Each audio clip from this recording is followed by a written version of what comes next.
Hello, my name is Brian Laufer, Vice President at QuoteWerks. We are pleased to bring you this webinar covering how to handle clients that don't pay. In this webinar, we will tackle the topic of cash flow and collections, basically the do's and the don'ts. We have coordinated with the ASCII Group to have one of their community experts, Ken Galenza, a 27-year collections and credit veteran, speak on this subject. Real quickly, if you're not familiar with ASCII, we've been around for 30 years. The company represents a good chunk of business in the marketplace, so we all sort of work together, and those monies that you're seeing right there is something that we leverage to build programs through distribution and through community of services that we have. We have over 70 programs right now. They touch upon operations, marketing, and vendor management, and our community matters a great deal. We represent a lot of communication between the membership, and a lot of people state they have a community, but our community is just thriving. So we're part of a business network that is comprised of over 1,000 plus MSPs, VARs in the marketplace. They range in size. So we have companies that are $20 million in size to companies that are single-man shops. And everybody gets something out of the relationship they have with ASCII. And in terms of that community and how we're forging this tightly weaved experience, our members are generating over 200,000 messages so far between the group. A lot of business happens between the members and other members across the country. So I'm kind of putting this out there first and foremost because there is this community that is very, very active, and people are getting a lot out of it. So we've been recognized by a lot of industry players from Channel Insider, Channel Pro, and CompTIA. But what matters is really why we're in existence. And these are the key things that we feel are beneficial to your company. And then also, from an aside, a lot of times, this business is not easy, and it's very hard to pull yourself away from the business and sort of look into it and say, okay, here's the holes I need to figure out. Well, that's what we do, and we're very, very good at it. So from a benefit standpoint, I'm just going to touch on a couple things. Lead generation, we know it's an Achilles heel for the industry. We've decided that we're going to step into this space. We provide on a monthly basis a pre-written customizable newsletter. People can send it out. We provide the platform, fully tracking from opt-in lists to who opened the particular email, open rates, and what have you. But we select the articles, the images, give you the capability to send it out. People are utilizing this, and you have carte blanche to use it for other things. So we have people sending out stuff on CryptoLocker, maintenance, Windows, and what have you. Also, from social media perspective, we also provide this as well on a daily basis. We pick quality content. You say, hey, look, I would like this to go on Twitter, my Facebook page, maybe Google+, but you don't have to worry about it. We do it, we send it out, and we only select quality content.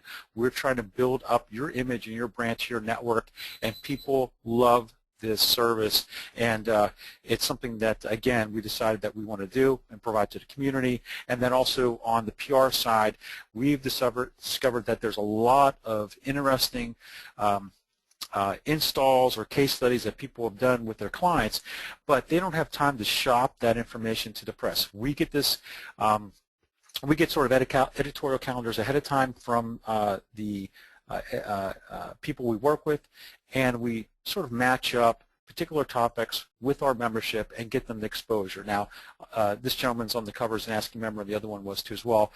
We can't promise that, but we do obviously get people needed exposure so they can actually utilize that for our sales purposes. So the other thing is subcontracting. This is a big thing for our group. We really don't have a bead on how much business is happening between the membership. This one gentleman told us his experience, and I feel that this might be a little bit extreme, but it is happening. So a lot of business is happening within the membership, and we do this through a variety of ways. We have forums that we utilize on our website. The forum is something that people instantly are saying, hey, I need a person that handles this market with this expertise. We have authorization lists that people share within the community. So if you're trying to get a bid on a particular project, and you don't have an authorization for it, we'll connect you with somebody else. So again, these are all ways that we're trying to drive business. So formal requests, authorization lists, peer-to-peer, real-time requests on our forum, and then obviously we want to know what your business is about. So if we have something that comes across the wire in terms of a phone call, we can connect you with some business with another ASCII member. Lower operational costs, and I think this kind of ties in more to this call than the other points, but we have, and this is how ASCII started, we have a relationship with a lot of distributors. Each distributor provides a specific benefit to the group, but we can save you guys money. This is something that you guys should analyze with us, because a lot of people feel like, oh, I'm getting a good price already, but if we can shave some points off of those particular purchases over a year's time, that does add up. So something to consider as well. So a quick quote from Andy Harper about particular programs that he is using. But what it comes down to is when people look at ASCII, they look at these particular parts of their business. How am I spending the time, my resources, the money that I'm spending, and is there opportunities that I'm not connected to, and also what is going on in the marketplace. Everybody understands how fast this market evolves and how you need to shift your business offering. So people utilize it from a safeguarding perspective as well. So I'm going to slow up real fast because that was a lot. I think I took maybe 2 breaths during that whole period of time. But when I talked to Brian about this, he did ask, okay, can you offer our particular group online some sort of incentive, special pricing, what have you. So this is what we do. From a business perspective, like I mentioned before, and from a pricing perspective, how it works is we're very transparent. There's not, if you go onto our site, we're not one of these groups that says, hey, we'll just join and we'll tell you our pricing later. We keep it very, very simple. The less that we have to bill, the more that you have to save. So monthly, we have $125 a month, and it goes all the way up to annual pricing, which is our most popular at $945, which is the deepest discount. And as I promised Brian, we're going to give everyone a break, so we can break this up into 3 payments, and that will provide you guys a particular incentive. You can go on to ASCII.com and put in that particular code.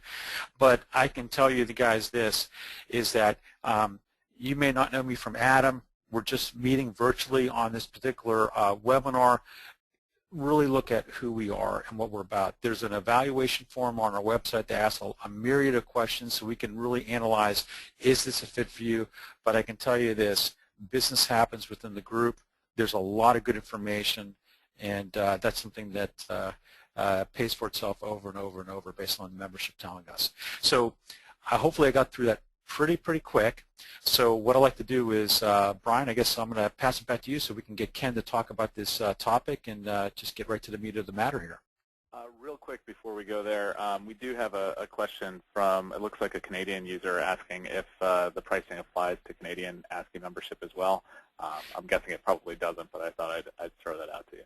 No, I appreciate that. So, and no disrespect to our friends up in Canada, there's a whole separate program for our Canadian members, and the pricing is different because the services that Canada has under their umbrella is not as deep as ours, but they're still very valid, and we have a great person up there, Donna Bodgers, that is leading that particular group. So if you'd like to email me, my email is jk@ascii.com, and I'll connect you. But appreciate Brian bringing that question up.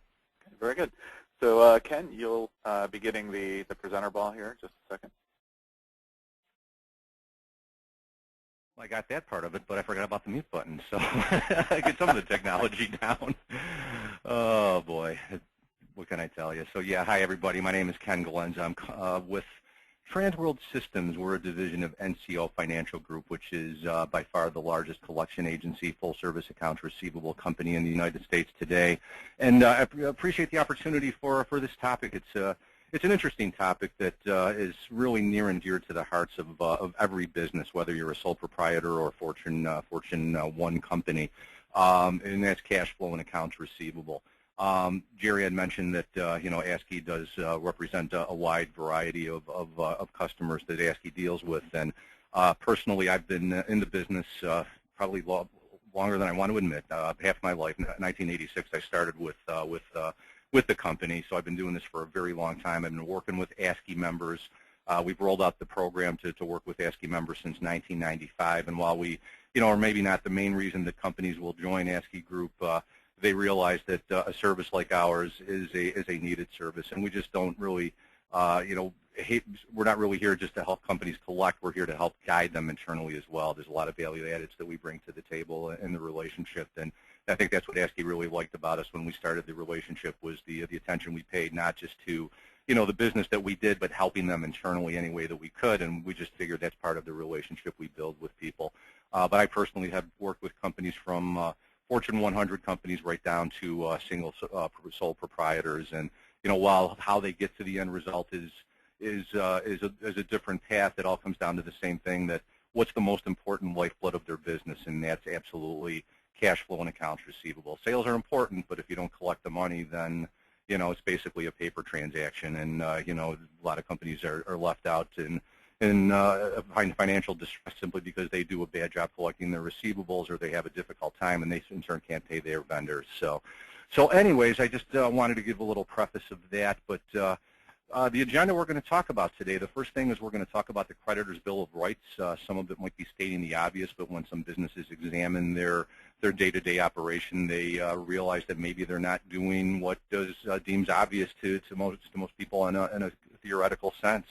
We're going to talk about the importance of cash flow.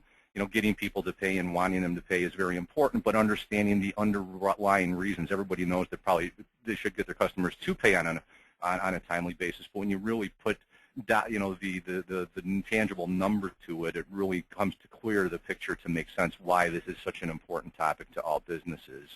We're going to talk about collectability of time, how time adversely affects the ability to and the probability to collect an account. We're going to talk about committing to cash flow basics, some of the things that every business should be doing. We're going to talk about setting and establishing a credit policy. We're going to talk about, once you establish credit and you do decide to do business with a customer or for ongoing customers, what makes sense? What is a good follow-up process? What should you be doing internally to ensure that you are handling accounts receivable on a timely and effective basis? We're going to talk about if you need to, working with the collection agency. Some people don't have experience, some do, some good, some bad. There's a lot of collection companies out there like us, and we just like to talk a little bit about what to look for and who you choose with a partner. And then lastly, for those that are still awake or not watching the soccer game, we'll follow up with some questions and answers. So wanted to delve right into it because I know time is kind of the essence here. Talking about the creditor bill of rights. Again, we're going to kind of state some things that are obvious here, but this is our view of what every business needs to be done. The first is all businesses deserve to be paid on time for the services you provide and the products that you sell. Again, in a real world, you send product, you send the invoice. Within 30 days, you get a check, and you start the process all over again. Hopefully, that's going to be the case with most of the circumstances that you handle, but everybody knows that there's exceptions to this case. The second is extending credit as a courtesy. It should not bring regulatory or financial risk to a business. Unfortunately, that is not reality. Again, this is real. In the real world, that really doesn't take place, and there's a lot of things you really need to pay attention to when you do make a decision to grant credit and extend terms. The third is all businesses should be able to focus on what they do best without having to spend unreasonable amounts of time or effort in collecting their money. That's called core competency. You're very good at what you do. Ideally, you shouldn't have to spend a lot of time to chase customers, and part of that is doing the right thing on the front end, but also recognizing on the back end what your limitations are and addressing those accordingly to set up a very effective and good processes, I guess is what I'm trying to say. The fourth is unpaid bills negatively impact employment, prices, expansion, and the cost of borrowing and opportunity. People don't pay the bills, you can't pay your bills, and it just kind of goes down the line there. So, again, it's just really, sometimes stymies companies' growth. So it's extremely important that you do whatever you can to make sure that you get your receivables on a timely basis. The fifth is businesses should not have to forfeit their profit margin to get help with their cash flow. Sometimes you have no choice, but again, you want to limit that and set yourself up for the most effective way and set yourself up to be able to make sure that you're going to limit the amount of risk that you take on the back end. And late-paying customers should be held accountable to their obligations in a dignified, lawful, and respectful manner. Business may not be paying you, and it may not be anything vengeful. Maybe they're themselves in a financial distress. So recognize that early, working with them, trying to set up some processes for them and help them any way you can is going to ultimately benefit you. So that's that particular of it. But the importance of cash flow is really what I really wanted to touch upon. Understanding the reasons and the tangible numbers as to why it's critical that a business make sure that they optimize and keep their cash flow at an absolute maximum. AR is the single most financial asset in a business. Again, it's your lifeblood. Again, if you're not collecting your receivables on a timely basis, you've got to pay your vendors. And again, unless you want to dig into a line of credit or out of your pocket, where's that money coming from? How are you feeling to grow your business? It's in collecting what you've done and what you've provided services for your customers.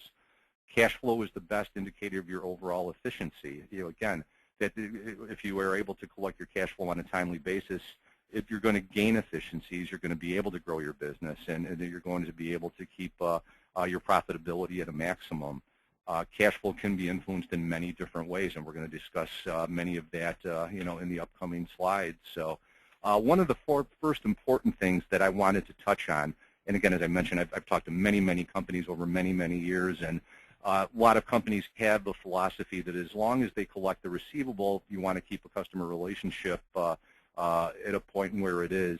You want to, a lot of people have the mentality, it's like, well, as long as I collect it, does it really matter if I collect it in 30 days, 60 days, a year, as long as I get my customer to pay and he's happy and keeps placing with me, what difference does it make? Well, this is a graphic that we got from the Department of Finance, which shows how depreciation affects a receivable. The day that you send an invoice, the day that you provide the service or provide the product, a dollar's worth a dollar. A dollar on your receivable is worth a dollar. If a receivable ages in your aging for just 90 days, 10 cents already has depreciated on that dollar. That dollar is not worth a dollar if you collect it 90 days past due.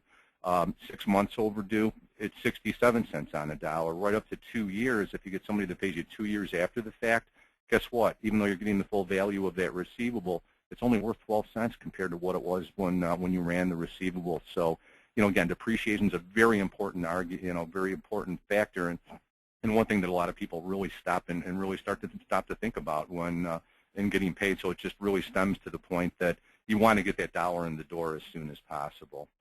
The second thing is DSO to dollars. Now, many large corporations will always define their receivables by calculating days sales outstanding. It's a measure to really understand the average number of days that a company takes to collect revenue after a sale has been made.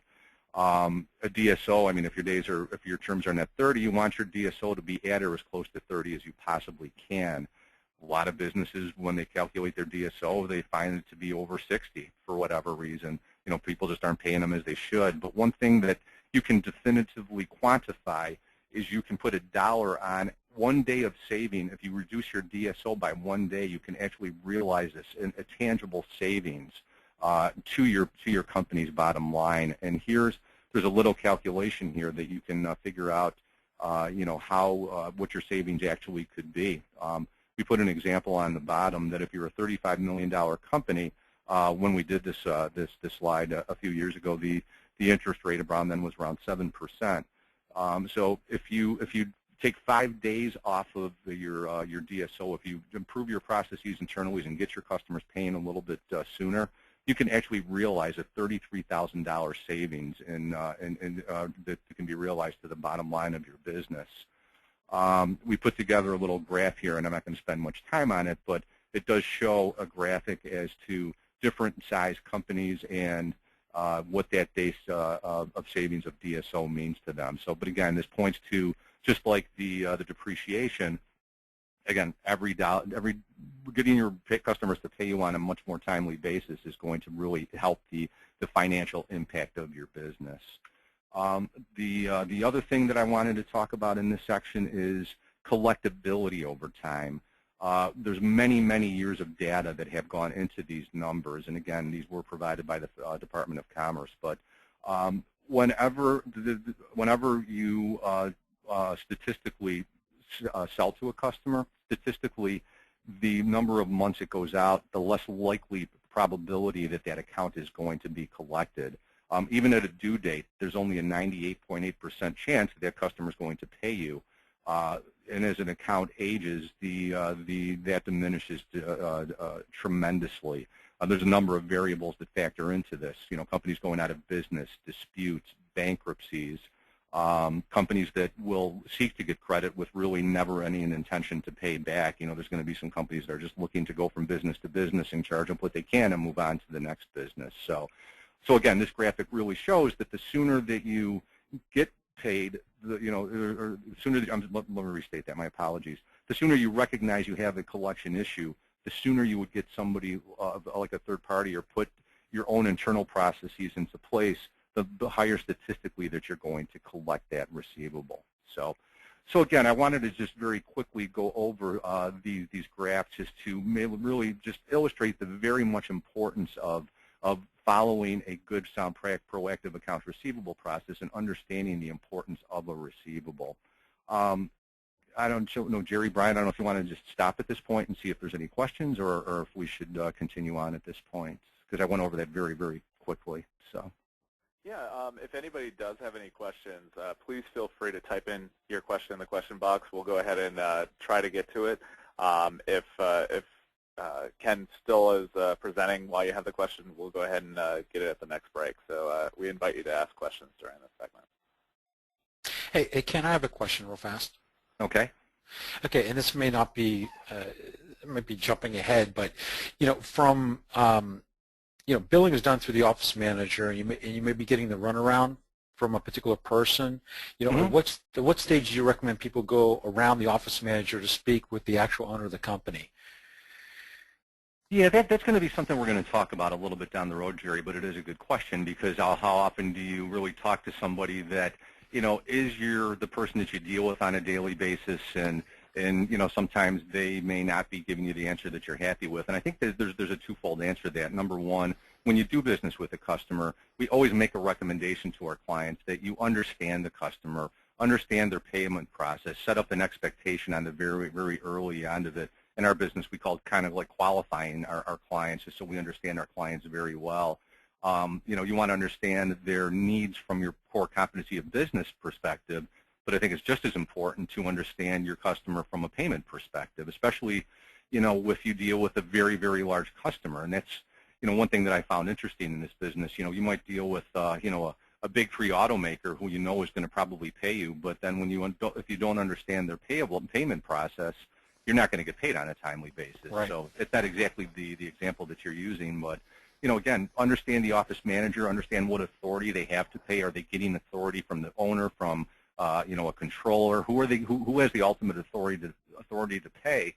And I would say that if a customer does make a commitment and they haven't lived up to it, and if you call the office manager and you're not getting an answer that you're satisfied with or not getting an answer at all, I wouldn't hesitate to escalate it to a higher person. You can do it very tactfully. You can do it very, customer service oriented wise.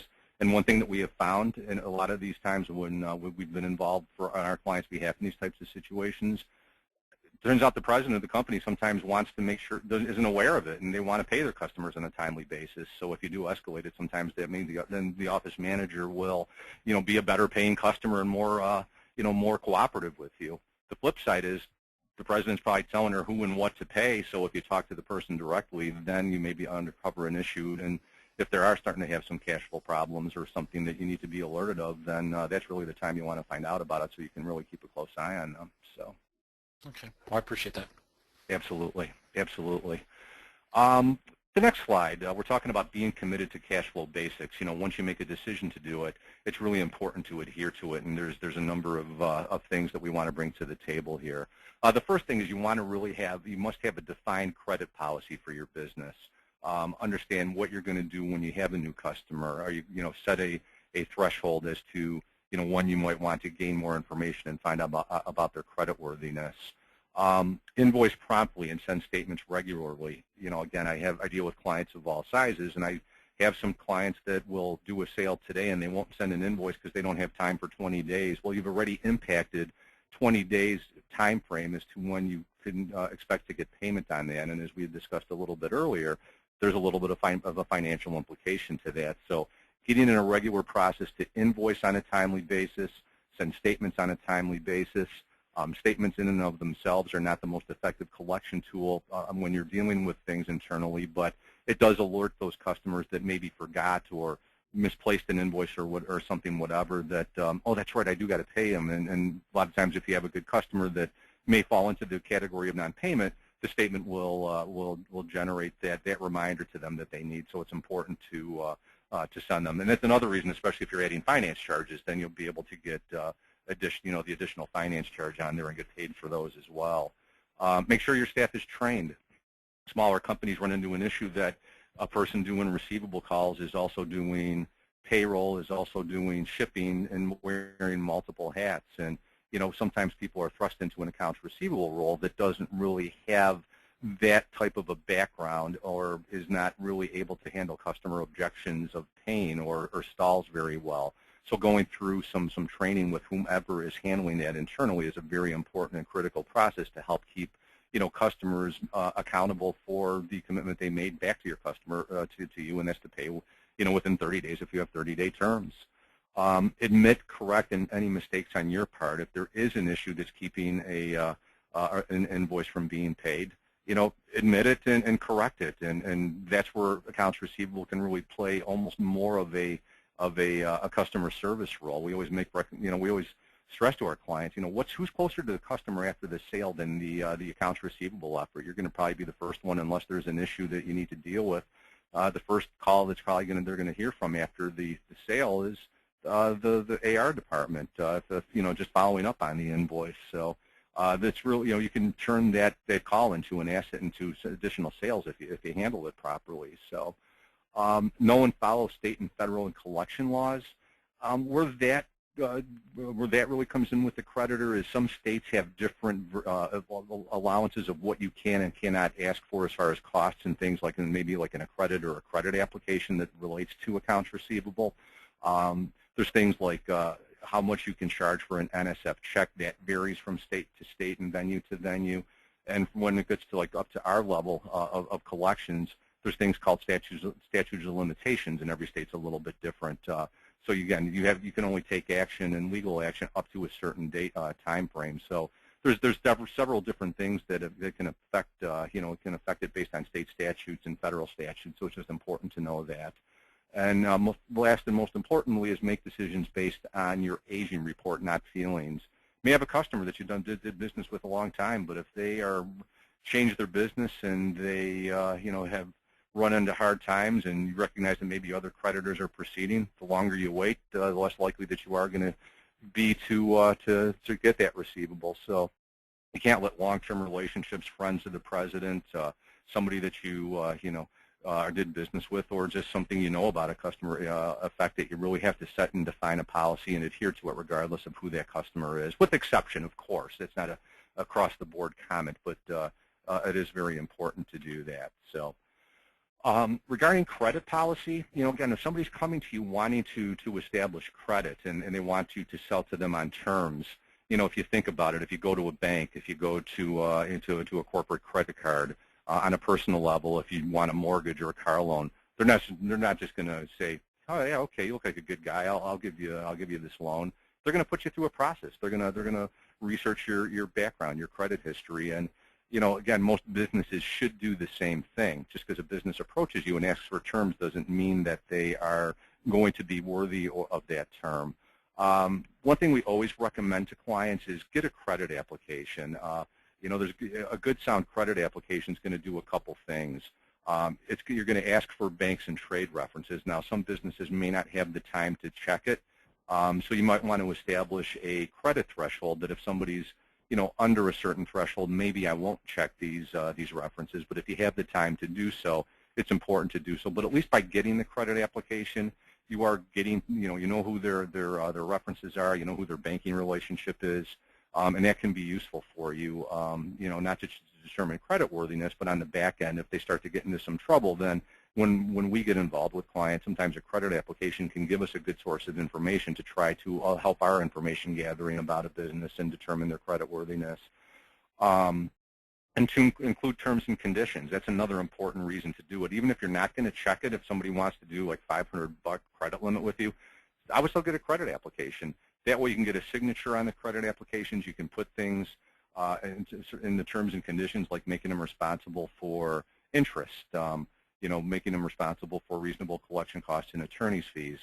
There's a reason to do that. If somebody looks at a credit application and they see a condition on there saying, well, I don't want to sign this, you're going to make me pay collection fees, that might be somebody you want to steer away from.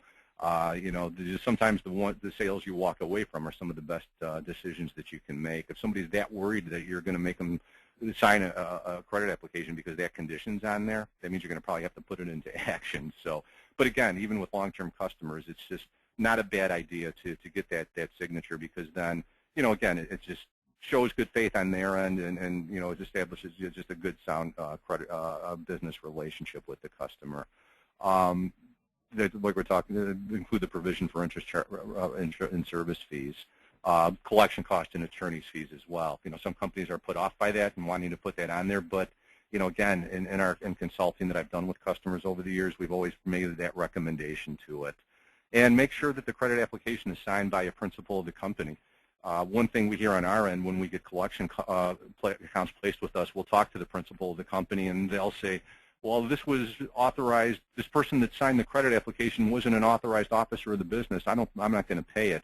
It's not a good excuse, and if you provided the service or product with somebody, they still are accountable to it. But again, head that off as a problem before it's even a problem by making sure that you are getting a credit application signed or any other contract or conditions you want to put into the relationship by a principal of the company. That'll take that non-payment excuse right out the window.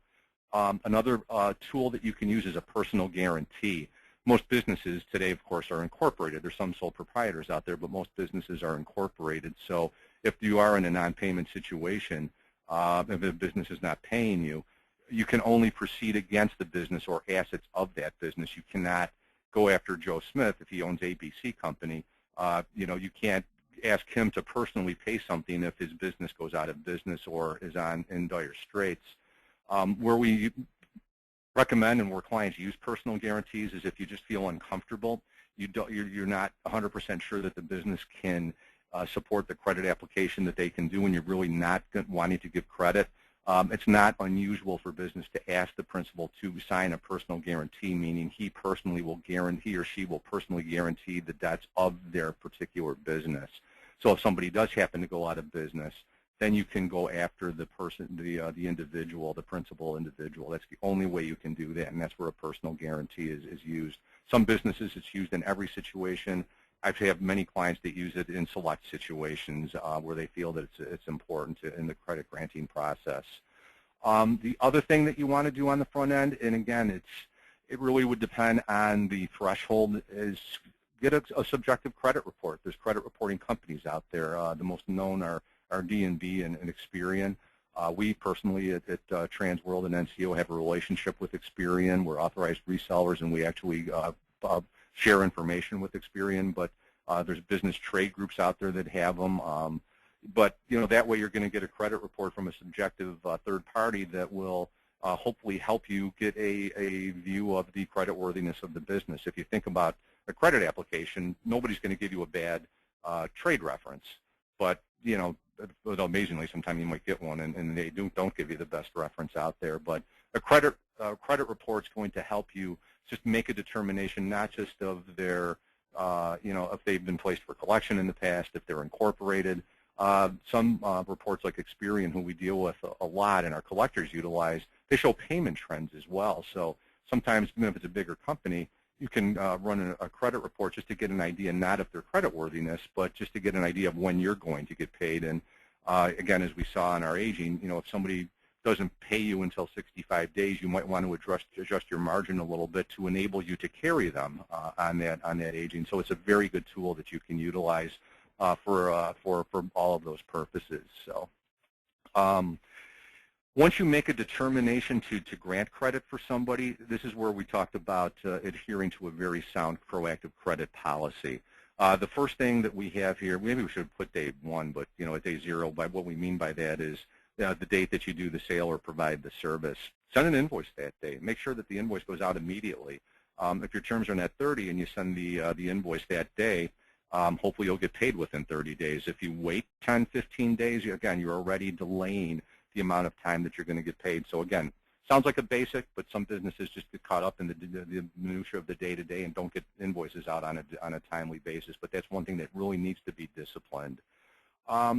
This next call, and what we mean by this courtesy call to the customer, is somewhere in day 15 to 21. Say these are assuming a net 30-day term. You might be thinking, well, why do you want to call the customer before it's past due? There's a good reason for that. Again, as we talked before, your accounts receivable effort can be the most, is going to be the closest thing to the customer after the sale. And if you make a phone call, roughly 15 to 20 days into it, make it into a customer service call. Just saying, hey, Mr. Customer, I know we provided that service to you 2 weeks ago. How is everything? Was there any problems with that? Find a problem there, sooner rather than later, because sometimes businesses will call right away if there's a problem, and sometimes they get busy and they may not make you aware of it right away. So again, if there is some kind of a problem with the product or service, head that off right then and there, admit the mistake, or maybe if they have a misconception, you can clarify it right then and there. Ask them if they got a copy of the invoice. Again, there's no harm in that. You're not asking for payment. Just say, oh, by the way, we did send the invoice. Did you get it? Great. And then just kind of leave it at that. Some businesses get busy. I ran the local office here in Buffalo for many, many years, and I had vendors send me invoices, and sometimes I would be processing invoices. My phone would ring. Then that was the last time I saw that invoice, because the day just went south from there. The invoice got buried. My vendor called me and said, Ken, did you get that invoice? Because we were like 1 or 2 days past due. It was buried under a pile, and I apologized, and I submitted it to our corporate right away and got paid. Sometimes good customers just get busy and they forget to pay you. So again, by making this telephone call, you can hopefully rectify that, and when they're not even realizing they're getting an accounts receivable call. That's your goal of that call, but it's not. It's really made into more of a customer service call. If 31 days, 31, 32 days comes and you've not got payment yet, that's the first time you really want to send a past due reminder. It can be an email, it can be a letter, it can be the verbiage of the letter can be very very low key. Hey, just noticed that your account went a little bit past due. Maybe it was sent already. Maybe it was an oversight. Can you let us know if it was paid? If it was, we thank you. If this crossed in the mail, thank you. Very low key. I'm sure everybody's seen that kind of a letter before, but we do have some samples that we're going to share with everybody on, on how that type of a letter works. But again, just let them know. Set that expectation of payment. If you do follow a proactive accounts receivable process, customers will then get into the habit and mode of paying you. I've had some of my clients tell me this. They will purposely not pay customers till 60 days if they don't get phone calls. It's not that they don't want to pay their customers, but a lot of companies play the float game. And if you give them 60 days, they'll take 60 days to pay it. The money's in their hands working for them instead of in your hands working for you. So if you don't make it important to be paid, and if you're allowing them 60 days before you even make your first phone call, if somebody gave me 60 days or 30 days to pay, I take the 60 if there's no ramification or consequence to it. Why not? I mean, businesses like Home Depot sell that all the time. 90 days, same as cash. If you're going to give me that time frame, sure, I'll take it, and why not? So, but again, by taking these couple steps, it shows that it's important, and you want to, you expect them to uphold their end of the bargain, which is being paid in 30 days. So, again, these are very formative steps, but it's very important to take these steps, and these are some of the most important things you can do to make sure that the cash flow stays at an optimum. If you're starting to get around 40, 45 days and you still have not gotten paid, that's when you want to get on the phone with them again. We talked, a couple of weeks ago, we will send you a reminder letter. Still haven't gotten payment. Is there a problem? Why haven't we got paid? Was a check sent? Could you give me the check detail? Again, that's where you start to have to worry a little bit, just to say, why is a customer going out here? Now, maybe you know why it is. Maybe you have an arrangement with them. But if you're not sure why and there's no good reason for it, you want to be proactive on this and and do some follow-up phone calls on them to find out exactly why the receivable is still out there. Another 10 days goes by, they haven't paid. Place another phone call to them. Maybe you left a message and they didn't get back to you. Again, you're showing interest in them that you want the receivable paid, so you're not, you're just not letting it sit idly by.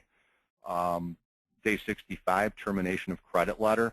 That can be like what we also call, just hey, we can't continue to do business in this fashion. Is there a problem? If there is, let us know.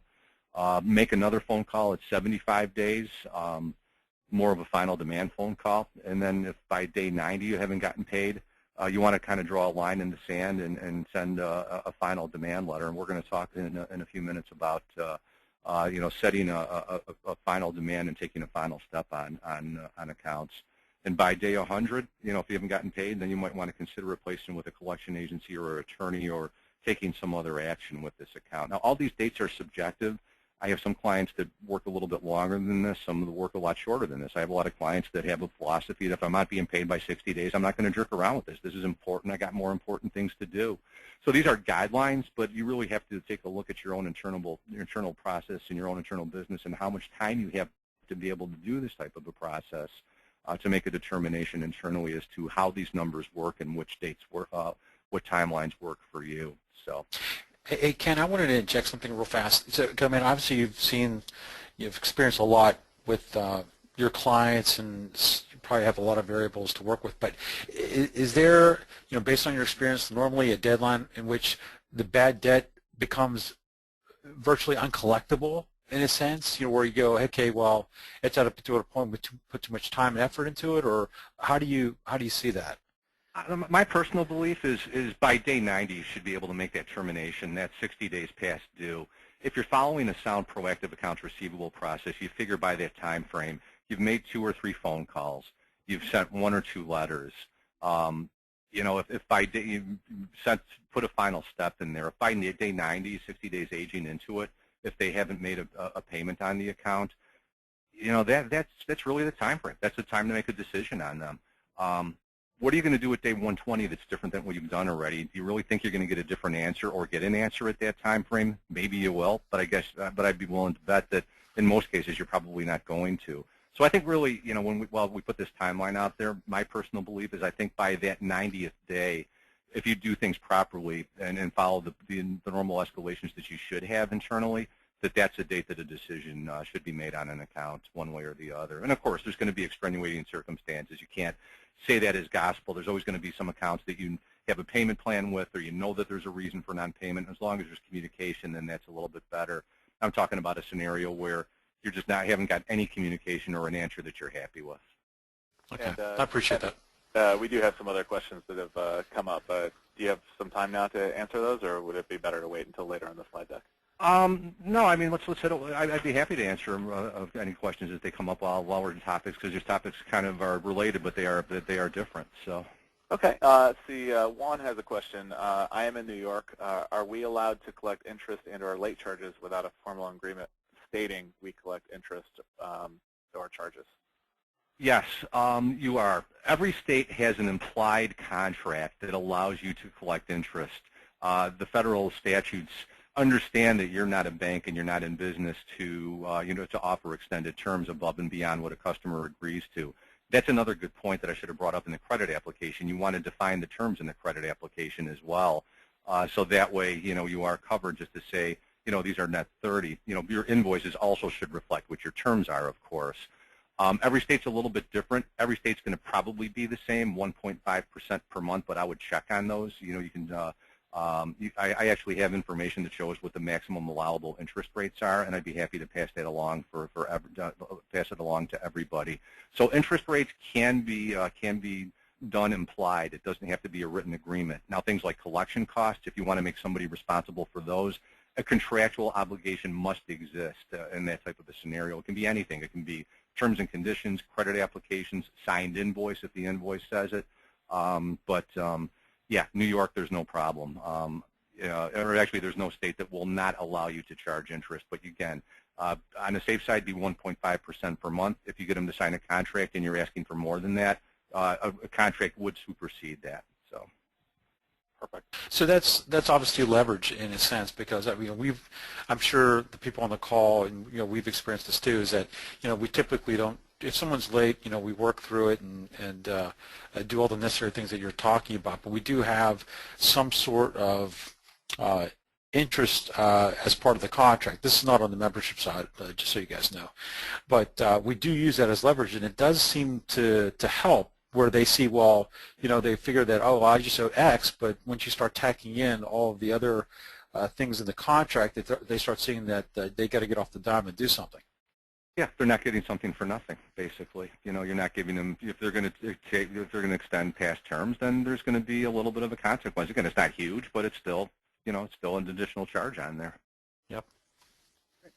Let's see, Bob has a question. If a customer provides a credit card to pay outstanding invoices, is a business required to receive authorization each time to collect on future invoices?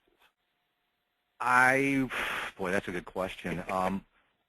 Let me just state it this way. We always do that. We have, third-party rules are a little bit different than a creditor dealing with a customer.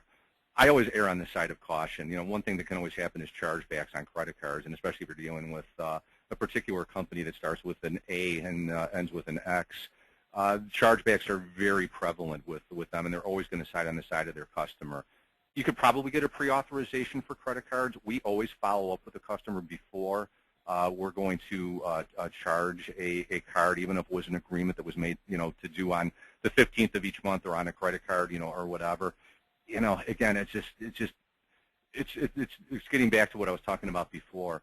It may be worth that one phone call to say, hey, the invoice, can we charge this to your credit card? That way you get the authorization, and you're not going to get a surprise of a chargeback a little bit down the road. And it might be an innocent one. They might have forgotten about it. So I think you're within your right, but again, I think it's always a good idea to just do that follow-up and just confirm it. Or if you get an order and just ask the question, should this go on your credit card? However you want to do that. So. Okay, and then one last question, and then I'll let you continue on here. Kenneth has a question. How do you deal with a client that is consistently having late payments, but do end up paying within the 45 to 55-day period? As long as you're always getting paid, that's a good question too, because you have to ask yourself the reason. What's the reason for it? I mean, have you done follow-ups? Have you done that call earlier on? Have you set the expectation early on? Whenever I've seen that in the past, I always found it to be that our client, has not set a good expectation from the onset of the relationship, and had done follow-ups. They just accepted the payments to be made at 45, and if you allowed somebody to do it at 45, what's the hardest thing to do? Try to get them away from 45.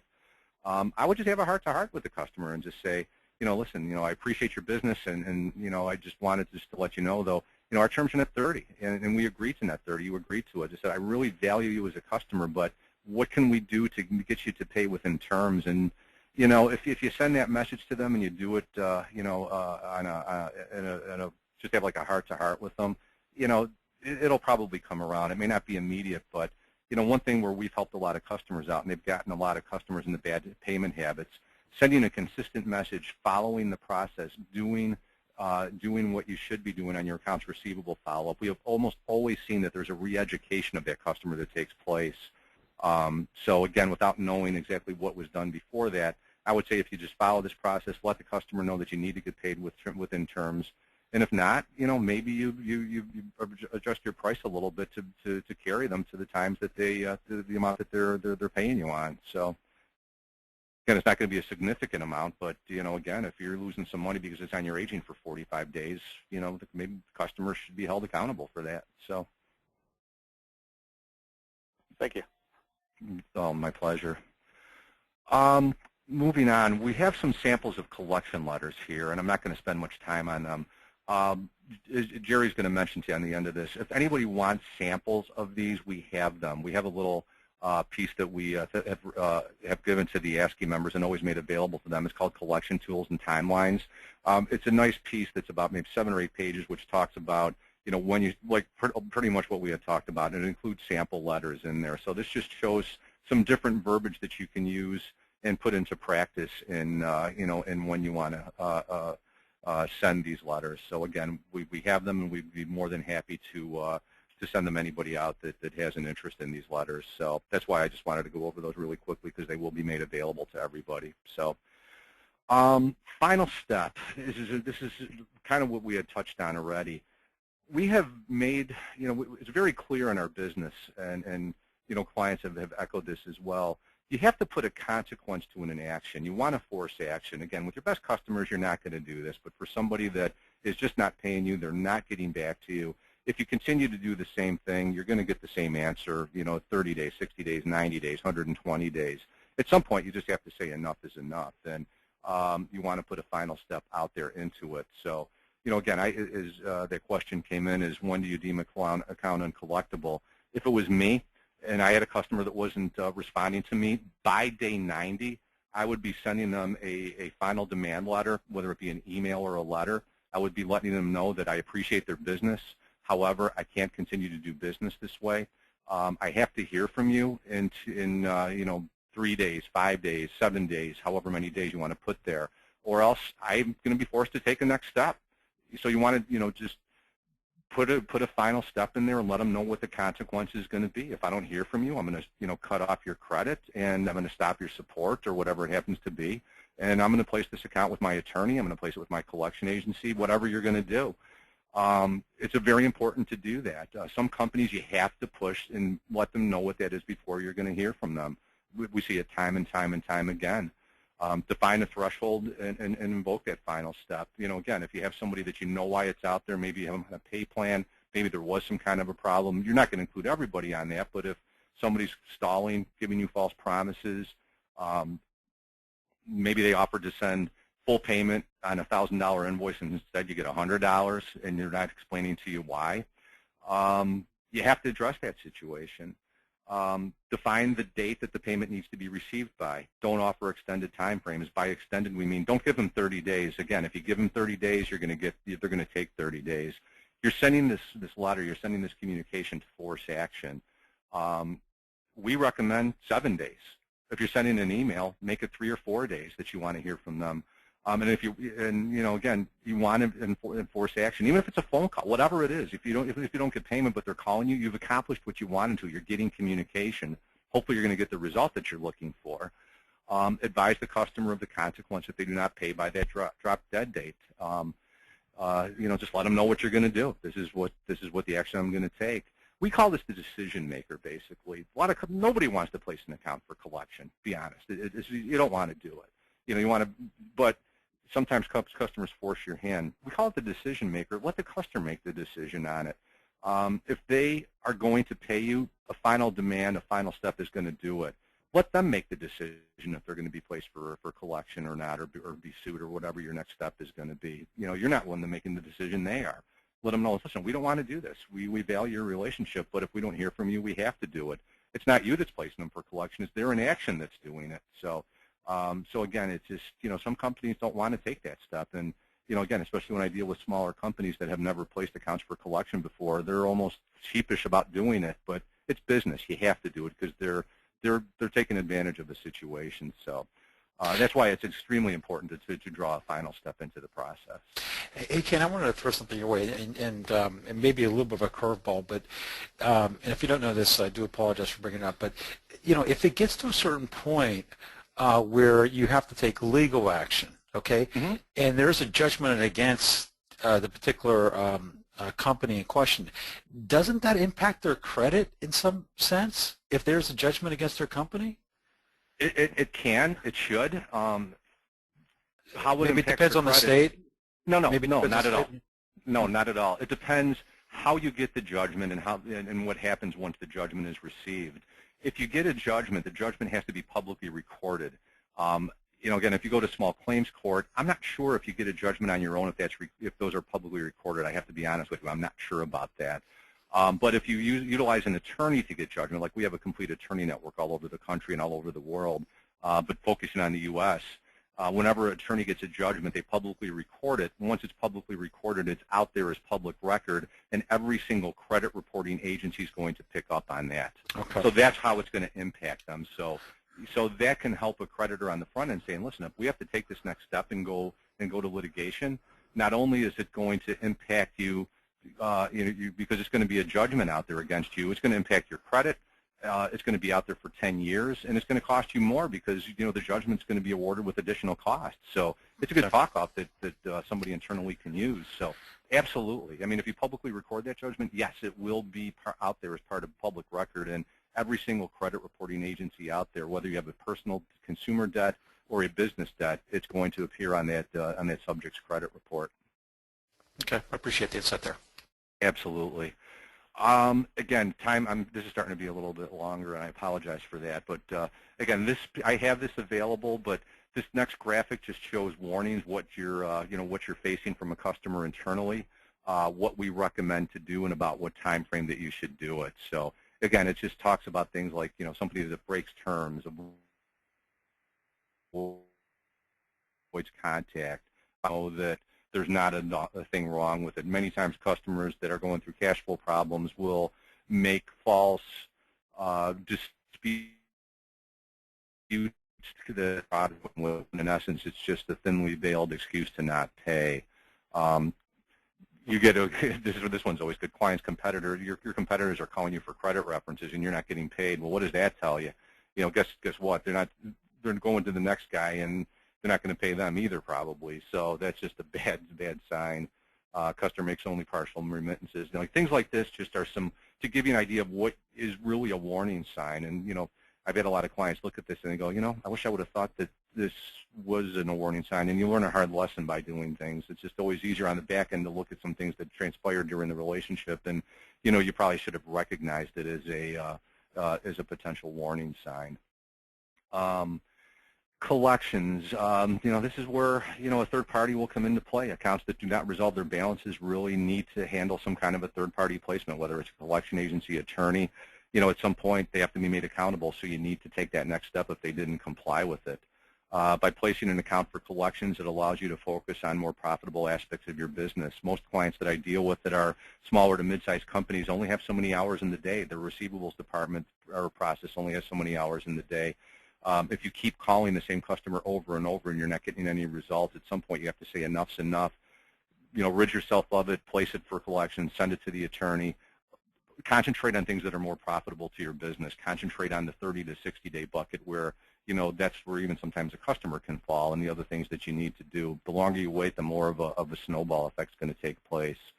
And that's your core competency. Follow through with your final step.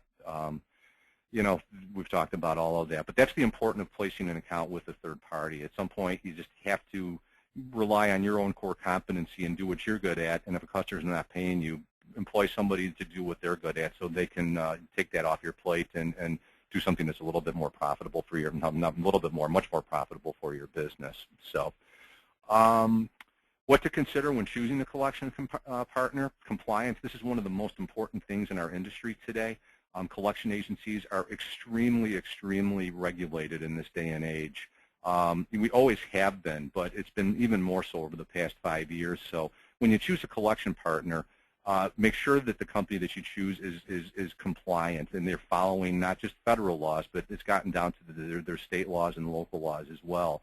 One thing a lot of customers don't realize, that if you employ a collection agency and they take actions that are outside of the law, not only they can get in trouble, but you, as choosing them as a creditor, can also be fined. So you're responsible for their actions. So you have to be extremely careful about that.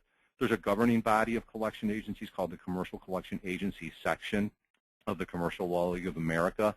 This doesn't guarantee results, but it guarantees that you're dealing with a reputable company.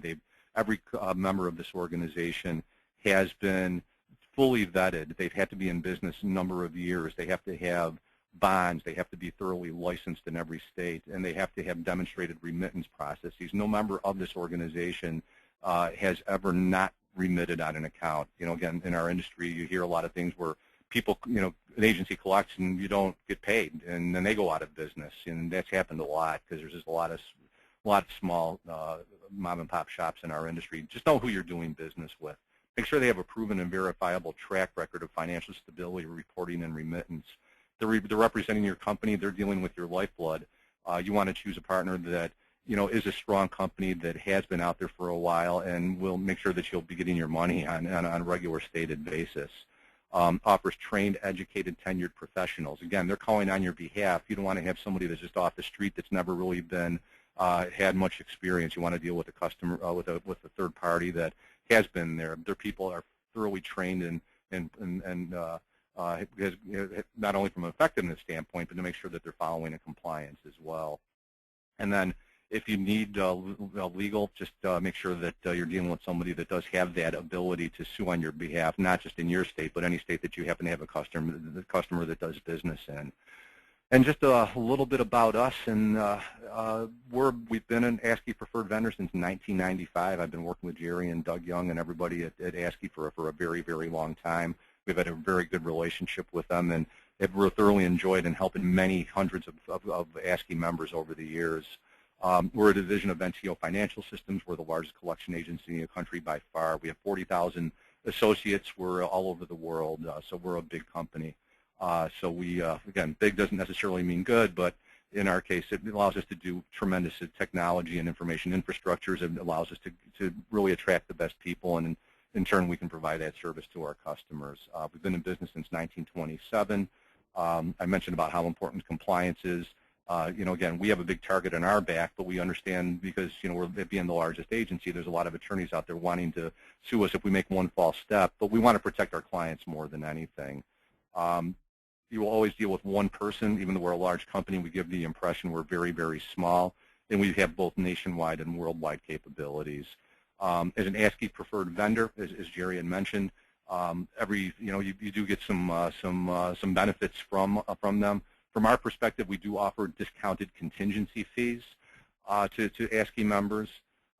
You get, ASCII has fully vetted us. They've done their due diligence, they've done their homework, and they, recognize that our parent company, NCO, is an industry leader. We're a strong company, and again, we represent our clients very well and very professionally. So if you're not sure who to deal with, they've done some of that legwork for you, but we'd be happy to give you any of our credentials to anybody that might have any interest.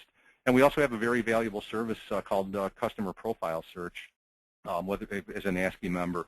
A lot of our clients, if somebody reaches 60 days and somebody's dragging them out and not paying them, they email me or call me with a name, address, and phone number. I have several internal and external databases which I can access to see if there's any derogatory information on the customer. I've had some clients not being paid at 60. They've emailed me. I found that they've had 5 judgments against them. They have 2 lawsuits pending and tax liens against them, and you wonder why you're not getting paid.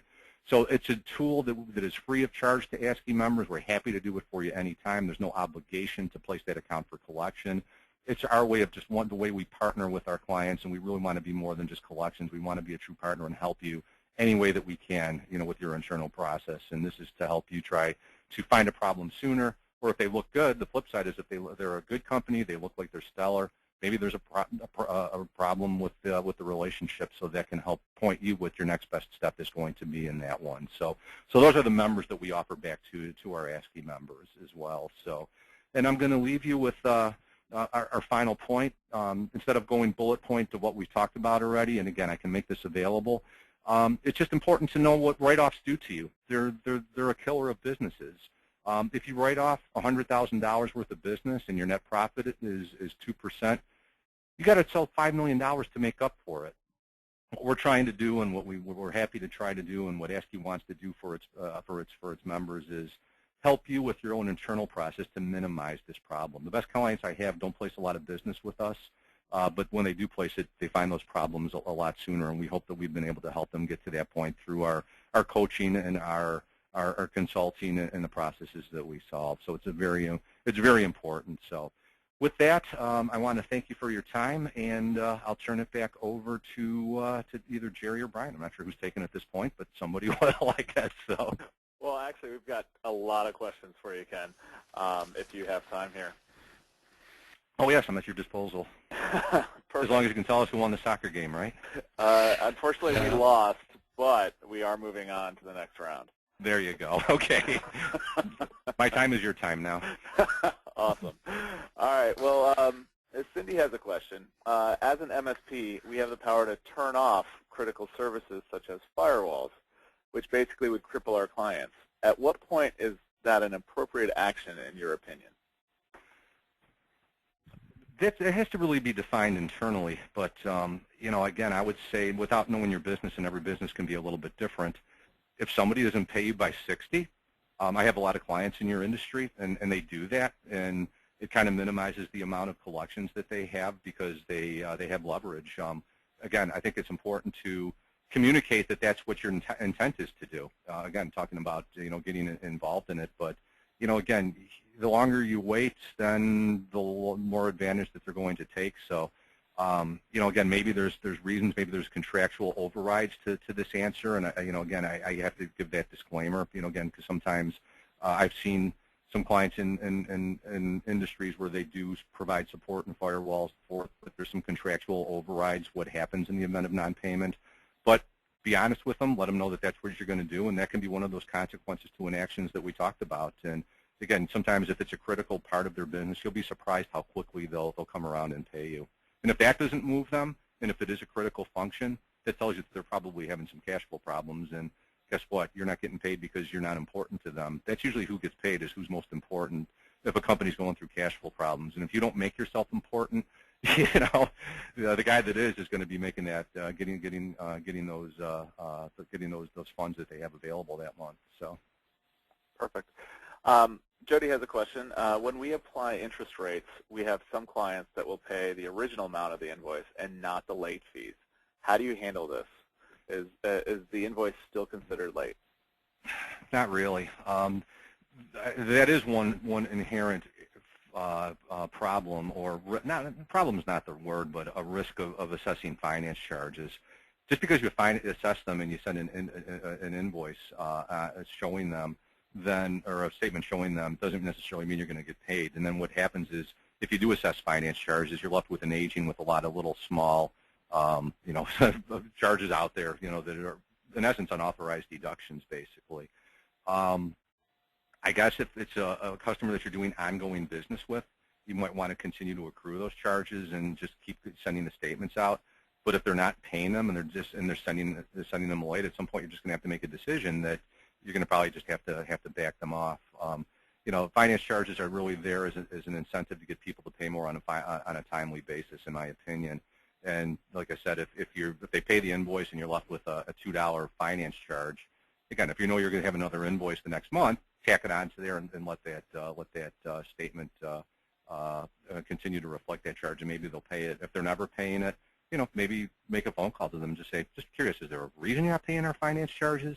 And then maybe you can talk them into paying on a timely basis. So, but again, that is an inherent problem, and at some point you just have to make a decision as to how you want to handle that customer, at what point you want to just write those charges off. Okay. And then Bob has a question to kind of head off those late payments. We've recently started offering a 2% discount if customers pay within 15 days of their net 30 terms. Is there any risk we should be considering by offering discounted terms? No, that's a very good incentive. It's a great incentive as long as you're comfortable with the discount that you're giving. Herein lies the problem. Sometimes when you offer that discount to pay within 15 days, what happens if you get a payment at 30 days and they take that discount? It's almost the same of a finance charge. I have one client that I deal with. It's a very large pharmaceutical distributor, and they offer that exactly, and they make that payment, and sometimes the 2% can be significant. They expect customers to uphold to it.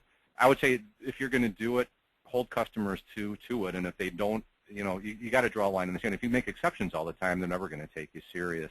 If they do make a payment and within that time frame, then great, the discount applies. If they make a payment late, just let them know, listen, I can't give you this discount. You didn't pay in the time frame, and at some point it's an accountability factor. So, but that is a good incentive to get people to pay. And from my experience, most customers that do take advantage of it do pay within those time frames. It's just those that don't, you need to address on a timely basis. So, perfect.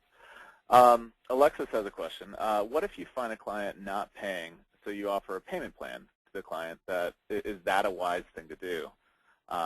She feels that as long as you're being paid, she feels like it's a good idea as long as she's getting paid, but she understands that this will impact the DSO. But at this point, is it best to receive something over a period of time? So I guess, just to recap, What if you find a client not paying, so you offer a payment plan? Is that a wise thing to do? I think so. I think so. It depends on your feeling about that customer. If I was going to do a payment plan, I would make sure that it's over a very short period of time. I would find out, number one, why they're not paying. Is it a cash flow issue? Again, if you're going to offer a payment plan, it's a good idea to make sure you understand why they're in that situation and how this payment plan is going to help you.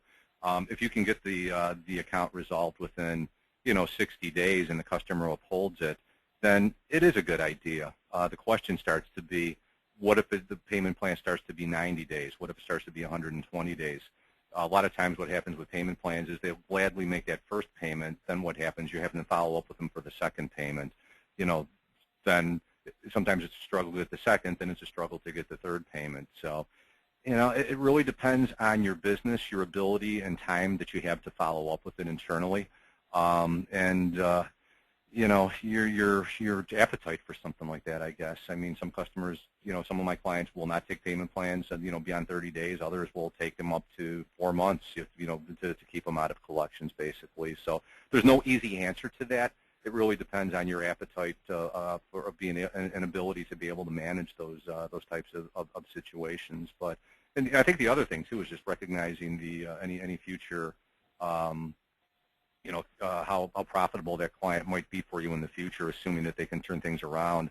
Some companies are seasonal, and again, maybe you don't know that, and that's why it's into a payment plan. That's where you need to vet your client a little bit better. And if you're dealing with somebody that's seasonal, like maybe you did some work for a landscaping company, well, they're not going to be doing anything in winter unless they're doing snow plowing. And if your receivables go in, they've stalled you long enough, it goes into winter, they're not getting any business in. So when you're dealing with somebody like that, it may behoove you to do something like a payment plan. So like I said, it's kind of it's not an easy answer, but I think a payment plan is not the ideal scenario. But if you see no other option and it's a short term, then it may be worth to explore that. But make sure you follow up on it and give them one chance. If they miss one payment, just don't give them a second chance because you've already offered that courtesy.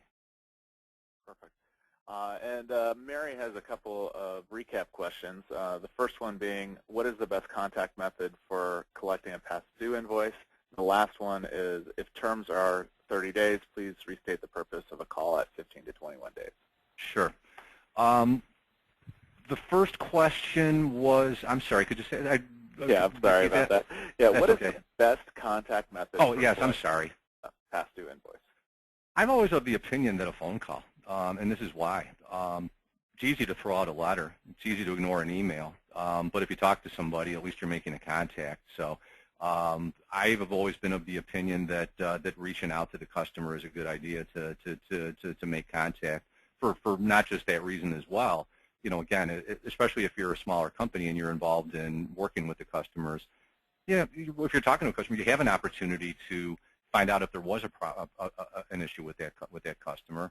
Or if they did set payment and you want to upsell or find out if they have any other needs, you can turn it into a sales opportunity. So I've always been of the opinion that you get more result off of a call. It's easy to ignore a letter. It's easy to ignore an email. And sometimes I think you lose a little bit of the emotion of that as well. The reason for a call at around 15 to 20 days is kind of along that same vein.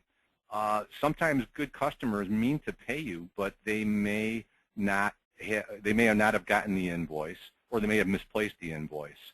So the reason that you want to make that call is to see if there is an inhibitor to payment. You want to find out if there's an inhibitor to payment earlier rather than later. It might be just like a simple situation like I described, where when I used to work with vendors all the time, I would be processing invoices, my phone would ring, and my day would go to hell, and I buried the invoice and I forgot about it. When my vendor called me, I'm like, oh, that's just a reminder to me that I need to pay that invoice. So the goal is, if you find out that inhibitor, you're going to get paid sooner rather than later. The second reason is just to make sure you got the invoice. And then, like I said, the third reason is you can make it into a customer service call. And that's really the most important thing from a customer perspective. They make it sound like you care. We did this service. We haven't talked to you in 2 weeks. Is everything good? We sold you this product. Are you happy with it? Is everything going well with it? It accomplishes a twofold process in there. But like I said, from a purely from a receivable standpoint, it's finding out if a client didn't get an invoice, or if they have an issue, if they need something to make sure that the payment process is working the way it should. Find that out sooner rather than later, because think about it. If a client didn't get an invoice and you don't make the first phone call to 45 days, they may not realize that it's aged that long. You know, again, until you address that, you're not going to get paid, and it's just the sooner you can find that out, the sooner you're going to get payment in the door. Perfect. And we've got several other questions, but we'll go ahead and make this our last question here. It's a question from Cindy that Jerry might want to answer as well. As it relates to hardware, whereas we purchase hardware, it ships to our facility for configuration and customization. At what point can we bill the client? Can we, in those instances, get partial payment up front from the client? Well, I think it just depends on sort of how you guys operate. I mean, I personally think, and I guess this would be a good question for our group in terms of putting something out on the forum, but usually, you know, there's a lot of factors. One, if you have terms of distribution, you have a little bit of a float. So if the product lands at the client, then at that particular point you could say, okay, it landed, I'll bill it. But you know, if you don't have that type of flexibility from a float perspective, then you have to get the money up front and say, okay, I'm going to make this purchase, sign off on it, get the money, and do what you need to do before that product hits the client. So that's it's a gray area because it depends on the client, depends on how you guys operate in the field. But you know, most of our members do have some sort of flexibility. So if we're ordering something, there is a little bit of a float, but it just depends on the client and sort of your feel in terms of, like, you know, is it a decent client where you feel like you can give them that opportunity for a float. So that's I guess that's the answer I'll give you there, but I think you'll probably get a variety of answers based on our group and sort of their take on it. So if you want to email me offline, I'm more than happy to put that on our forum and give you some responses back and give you a feel of what other people are doing across the country. All right, perfect. Ken, would you like any wrap-up at the end here of the webinar? No, I mean, not really. I mean, again, I just hope that this was useful for everybody. I appreciate the opportunity. Like I said, ASCII takes you know, these topics very seriously, and they want to be able to portray them to their clients. And like I said, I've done this for ASCII members, you know, in webinar form. I've done it on one-on-one forum. You know, we just are able to help everybody as best they can. But again, just keep in mind that you know, cash flow is king, and really the financial health of your business is really tied into your accounts receivable. So just, you know, make sure you make it a priority, and everything will take care of itself from that point forward. So again, thank you for everybody for your time, and again, we appreciate the opportunity to present this to you.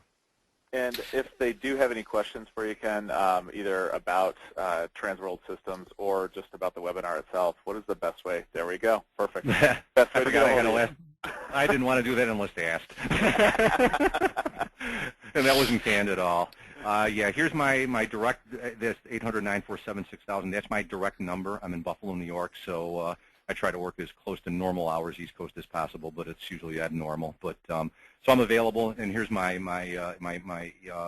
email address. So if anybody would like that, tools and timelines, any information about us, sample collection letters, you know, that customer profile search and how that works and how that might be a tool for you. Again, there's no obligation to that if you're an ASCII member.